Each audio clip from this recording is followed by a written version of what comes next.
With National Arbor Day coming up on April 29th, we're excited to share the news with you of our partnership with the Arbor Day Foundation.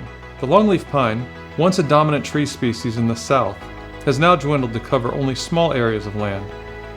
The loss of this ecosystem has been devastating to the nearly 600 plant and animal species that depend on it.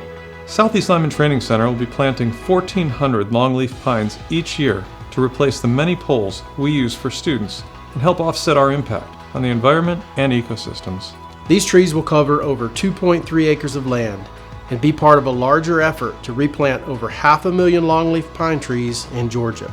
These trees will help reduce forest fragmentation and protect endangered species.